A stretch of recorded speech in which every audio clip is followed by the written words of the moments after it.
Welcome to Tripura Info News Update. The 7-day-long traditional Kharchi Puja commenced today at the Chaturdash Devta Temple in Old Agartala.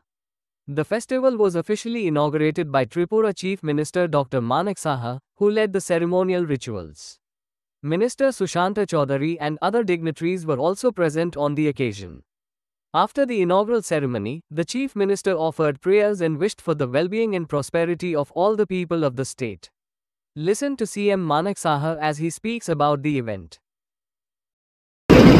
মাননীয় বিধায়ক প্রাক্তন মন্ত্রী শ্রী রতন চক্রবর্তী মহোদয় বিস্তারিত আলোচনা করেছেন যে আমরা প্রতি বছরই এই দিনটির জন্য এই আষাঢ় মাসের যে শুক্লা অষ্টমী তিথির জন্য আমরা অপেক্ষা করে থাকি যে কবে খার্চি পূজাটা এখানে হবে এবং মেলার যে এখানে আয়োজন সেটা কবে শুরু হবে।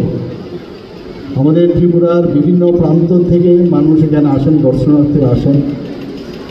শুধু আমাদের ত্রিপুরার নয়, বাইরের থেকেও, ইভেন বাংলাদেশ থেকেও প্রচুর মানুষ এখানে বিগত কয়েক বছর ধরে এখানে ত্রিপুরাতে আসছেন। আমাদের এই খার্চি পূজা আমরা সবাই জানি যে ত্রিপুরা রাজ পরিবারের কুল দেবতা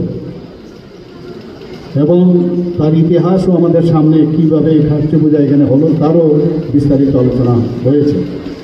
এবং যারা জনজাতিরা আছেন এখানে তাদের কাছে এই খার্চি পূজা হচ্ছে আরাধ্য এবং কিন্তু সময়ের সাথে তাল মিলাতে গিয়ে দেখা যায় এখানে শুধু জনজাতিদের এটা পূজা নয়, এখন জাতি জনজাতি সবার জন্য এক আত্মা হয়ে এই পুজোর জন্য সবাই আমরা এখানে উপস্থিত হই। আমরা ছোটোবেলায় আমার মনে আছে, একদম বিলকুল ছোট যখন ছিলাম তখন থেকে এখানে আসতাম। তখন রাস্তাঘাটও এখানে যে ব্রিজ যেটা আমরা এখন দেখছি খুব অনায়াসে আমরা আসছি, সেই সুবিধে ছিল না।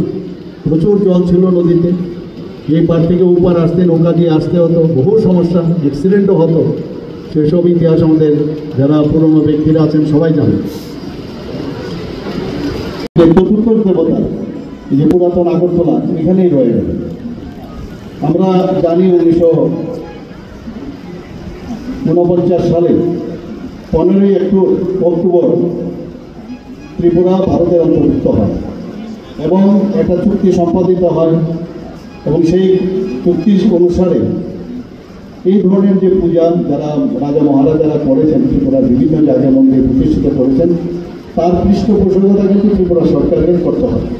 সেই অনুযায়ী আমাদের এই যে এখানে পুজোগুলো হয়, আমাদের ত্রিপুরা সরকার সেগুলো চালিয়ে যাচ্ছে এবং শুধু একদিনের পূজা নয়, 7 দিন ধরে এই পূজা এখানে চলে এবং এই 7 দিনের এখানের যে মেলা থেকে আরম্ভ করে এটাকে সামনে রেখে এখানে বিভিন্ন সাংস্কৃতিক অনুষ্ঠানও এখানে আয়োজন রাখা হয় এবং প্রচুর জনসমাগম হয়। আমি একটু আগে আমাদের মাননীয় বিধায়ক রতনবাবুর সাথে আমি কথা বলছিলাম, উনি বলছিলেন যে 7 দিনে প্রায় 10 থেকে 15 লক্ষ লোকের মতো উনি যেটা আমাকে বললেন যে এই 7 দিনে এত লোক ত্রিপুরা বিভিন্ন প্রান্ত এবং বাইরের থেকেও প্রচুর লোক, আসাম থেকেও এখানে আসেন, বাংলাদেশ থেকেও আসেন, সেই কথাটা উনি বললেন। এখানকার যে আমাদের যে পুরোহিত, এখানে অনেকে আমরা কিন্তু যে পুরোহিত আমরা গতানুগতিকভাবে আমরা জানি, এখানের পুরোহিতদের চমতাই বলে ডাকা হয়। তো চমতাই যারা ওনারা এই পুজোটা করে থাকেন এবং এখানে যে আমাদের 14 দেবতা, আমার পূর্ববর্তী বক্তা পুরো কোন কোন দেবতাদের এখানে পুজো হয় তার বিস্তারিত এখানে আলোচনা করেছেন, আমি আর এই বিষয়ে যাচ্ছি না।